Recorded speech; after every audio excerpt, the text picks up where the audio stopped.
Hello everyone, आप सभी को राधे राधे। आज का टॉपिक है पास्ट इंडेफिनिट टेंस। आज हम लोग पास्ट इंडेफिनिट टेंस को बनाना सीखेंगे। आइए स्टार्ट करते हैं। जैसे कि पास्ट इंडेफिनिट टेंस किसे कहते हैं, इसकी पहचान क्या है। तो जिन वाक्यों के अंत में ता, था, दी, थी, थे, आया, आया, लिखा, पढ़ा, जिसे क्या बोलते हैं, पास्ट इंडेफिनिट टेंस बोलते हैं।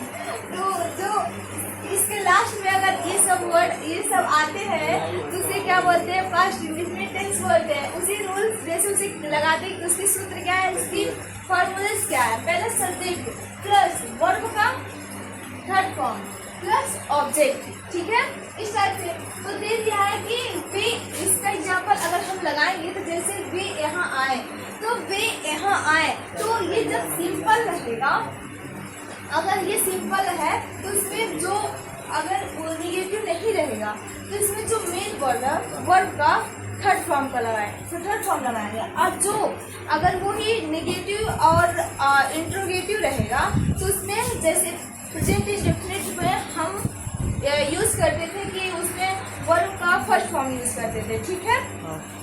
अगर हम इसको लगाएं कि वे यहाँ आए, तो जब वे यहाँ आए तो अगर इसको लगाएंगे तो वे का वे होता है, तो इसको लगाएंगे वे। आना का कम, तो कम केम होगा, इसका थर्ड फॉर्म यूज होगा, तो केम। यहाँ का हियर, ठीक है। इसी तरह से दे केम हियर। हम विद्यालय जाते थे, तो जब हम विद्यालय जाते थे तो अगर ये भी क्या है, ये सिंपल है। जब ये सिंपल है तो इसको अगर हम लगाएं तो B.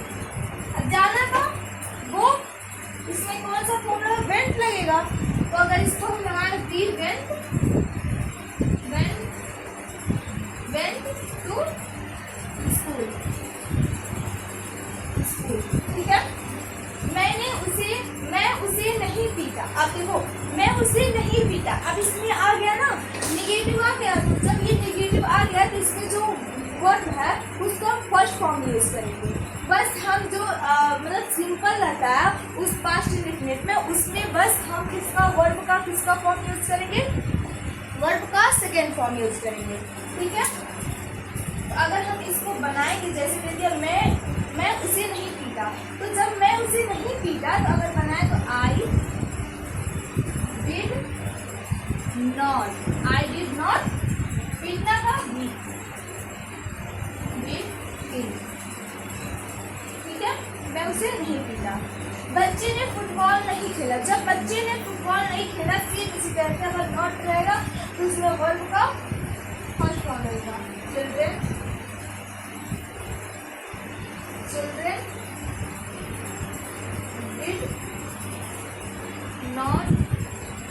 Did not play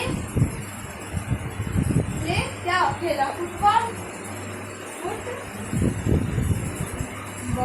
football. अब ये आ गया इंट्रोगेटिव। अगर इंट्रोगेटिव है तो जैसे इसमें पहले क्या स्टार्टिंग में आएगा क्या, तो इसमें इंट्रोगेटिव का मतलब इसमें प्रश्न पूछा जाता है। उसमें आ गया क्या मोहन ने पुस्तक पढ़ी। तो अगर इस टाइप का कोई भी सेंटेंस आता है तो उसमें पहले जो उसकी हेल्पिंग वर्ब होती है उसे हम पहले यूज करते हैं। तो जैसे इसकी हेल्पिंग वर्ब क्या है, अब मोहन है तो मोहन, अब या निगेटिव है या इंट्रोगेटिव है, जो उसकी हेल्पिंग वर्ब है उसमें हम डिड का ही यूज करेंगे। तो जैसे इसको बनाएंगे तो मोहन है तो पहले इसका हेल्पिंग वर्ब क्या होगा, डिड मोहन।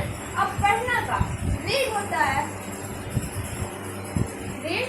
अब क्या करें, बुक में किताब, ठीक है।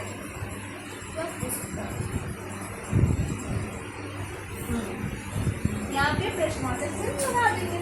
जैसे सीता कहाँ गई, तो अगर बीच में आता है कहाँ, क्यों, कब, कैसे, अगर इस टाइप से कोई भी बीच में वर्ड आए तो उसको हम पहले उसका जो कहाँ का पहले उसको हम बनाएंगे, तब उसकी हेल्पिंग वर्ब लगाएंगे। उसी टाइप से अगर हम इसे बनाएंगे तो जैसे इसको बनाएंगे तो कहाँ बीच में आ गया तो इसको पहले क्या यूज करेंगे, पहले इसको बनाएंगे। तो पहले क्या होगा, वेयर मीन्स कहाँ, तो वेयर मीन्स कहाँ, ठीक है। अब ये जैसे दे दिया है कि इसके हेल्पिंग वर्ब क्या लगेंगे, डिड। अब क्या है, सब्जेक्ट सीता, सीता गो, ठीक है ऐसे। वेयर डिड सीता गो। इसी टाइप से पूरी सारी सेंटेंसेस रही हूँ, बस इसमें क्या इंपॉर्टेंट है, पास्ट इंडेफिनिट में जो मतलब अगर वो सिंपल है तो उसमें किसका यूज करेंगे, वर्ब का थर्ड फॉर्म का यूज करेंगे, और सारी जितनी सेंटेंसेस रहेंगी उसमें निगेटिव और इंट्रोगेटिव में हम किसका यूज करेंगे, मेन वर्ब का फर्स्ट फॉर्म का यूज करेंगे। बस इसमें यही बस थोड़ा सा डिफरेंस है, और नहीं तो सारी सेंटेंसेस ऐसे ही लगेंगे। आप सभी को राधे राधे। अब मिलते हैं अगले वीडियो में, तब तक के लिए बाय बाय।